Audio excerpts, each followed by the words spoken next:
Under the command of Captain Robert Woolley, the Rhone was taking on cargo and stores, preparing for a return voyage to England. The Rhone, 310 feet long and weighing over 2,700 tons, was the newest and finest of the Royal Mail fleet. Powered by steam and sail, she could carry cargo and over 300 passengers. The stillness of the tropic day was undisturbed, save for the rattle of the capstans and the occasional voices of sweating stevedores at work on the two ships. The sun blazed down from a clear sky upon a perfectly calm sea. As the morning wore on, the barometer began to fall sharply, but as there was no change in sea or sky, the transfer operations were allowed to go on. Just as the transfer was completed, with a suddenness that was totally unexpected by the veteran captains, one of the worst storms ever recorded struck the Virgin Islands. The Conway and the Rhone, with engines running at full speed to provide steering power and to keep their bows pointed into the wind, both fought the onslaught of the storm. By noon, only an hour later, the eye of the terrible hurricane passed overhead, bringing a brief lull in the fury of the storm. Captain Hammock weighed anchor and steamed the Conway toward the safer harbor at Tortola to ride out the storm. But as the Rhone weighed anchor, a shackle broke, and the 3,000-pound anchor and 300 feet of chain dropped to the bottom. Her main anchor gone, Captain Woolley headed the Rhone for open water. Her engines at full throttle, the Rhone steamed past most of the rocky shoreline of Peter Island, but with devastating swiftness, the hurricane struck again with renewed force. Magnificent ship, wind and waves catching her full broadside, foundered and crashed onto the rocks of Salt Island. The impact was so great and the force of the storm so strong that it broke the back of the ship, splitting her amidships. Her steam boilers exploded, and almost instantly the flagship of the Royal Mail fleet sank beneath the waves. It happened so fast that not a single lifeboat could be launched. Of the 145 persons aboard, only 20 escaped. In what has become a kind of monument to that tragic moment, the graves of those whose bodies were recovered from the terrible storm are still marked by stones on the rocky shores of Salt Island, only a few hundred feet from where the Rhone, her passengers and crew, met their death.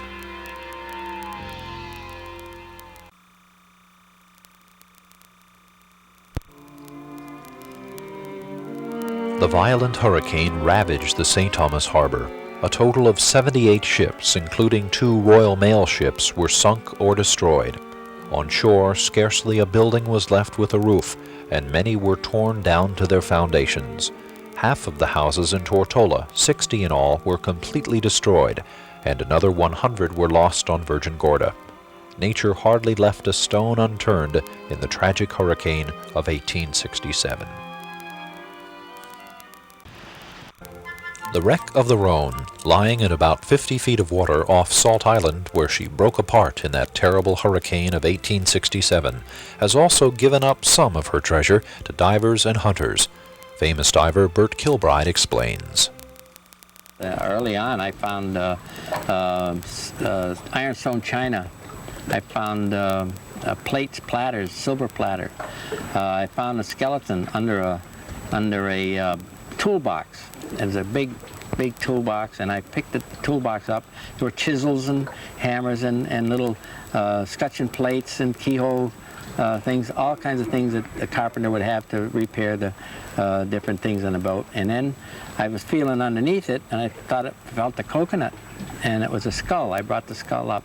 The top part, had never found the lower part, but I found the leg bones, the spine, the rib cage, and then I found a T-shirt in the mud, and in the T-shirt pocket was a little a snuff box, a little bronze snuff box, and it had Steve S. Kenyon on it. And in my books, I found that S. Kenyon was the ship's carpenter. And so I have him here at my house. He came along quite a while ago, and he's still here. KIRPRIDE has dived the Rhone dozens of times and has become a storehouse of knowledge about the ill-fated ship. This is a photograph of the Rhone taken from a painting in a museum in London. a picture of a painting in the Museum of London. This frame actually came from the Rhone itself. I found many, many years ago. I didn't know it fit this picture, but it just happened to come that way. Steve Kenyon, who I mentioned earlier, the ship's carpenter, was in this area right in here.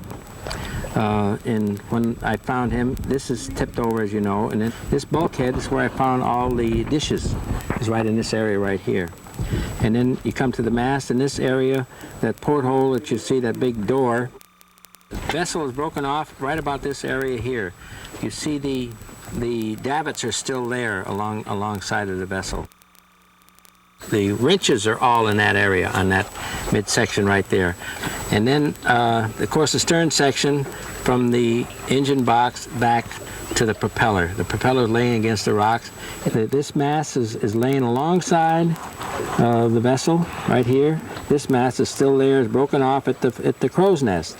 The bow section, this clipper bow, is very, very pretty. You can go dive right underneath it. And usually a ray lays under there, and sometimes a shark, a nurse shark. The grouper, the big jewfish, I've seen more times here than I've seen him anywhere else in the whole thing. The tragic death of the Rhone, her passengers and crew, now has become a living monument. As part of the ever-changing, ever-growing coral reef, the Rhone still lives, a brilliant underwater display of the striking beauty of nature.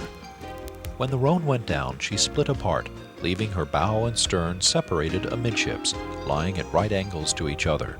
The forward section of the Rhone lies in about 65 feet of water and rests on her starboard side.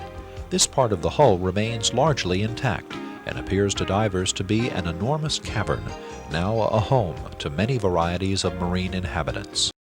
The bubbles from the divers' tanks slowly rise toward the surface, but as they strike the underside of the Rhone's hull, they are trapped for a few minutes, forming a kind of underwater river that flows along beneath the red and orange tubastria coral that covers the sides of the wreck. It is fitting that now a river should flow inside the hull of the ship, for the Rhone was named after the mighty Rhone River that winds through the south of France. Just 3 years after the Rhone sank to her grave in the ocean off Salt Island, 3 brothers, only known by their last name Murphy, used hard helmets to dive the wreck, where they reportedly recovered some of the ship's cargo of cotton bales and precious bullion. As they were diving, the Murphys reported seeing a giant grouper, or jewfish, swimming in the main saloon of the ship. The Murphys, far less mobile than today's scuba divers, were never able to get very near to it. Giant groupers are believed to grow about a pound a year and may live hundreds of years. On this night, as our team of divers swam past the Rhone saloon, they spotted a giant grouper. Nearly 6 feet long and weighing an estimated 450 pounds, this grouper must be hundreds of years old. And perhaps it's the same fish the Murphys saw over 115 years ago, swimming in its adopted home. Videographers Stanley Waterman and Armando Jenick worked in as close as possible to shoot footage of this rare fish. Despite its enormous size, the giant grouper is really quite tame. It eats crustaceans, and a lobster is a tasty treat. With one tremendous inhalation, the grouper sucks in the entire lobster into its huge mouth. The divers have now almost completed their night dive of the Rhone, and it's fitting that the giant grouper should be the last of the reef dwellers our research team investigates. If, in fact, this fish really is the same one seen over 100 years ago, it lives now as a kind of link with the past, a symbol of the living reef that the Rhone, in death, has become, and how today it still nurtures a marine ecosystem in beautiful and fascinating ways.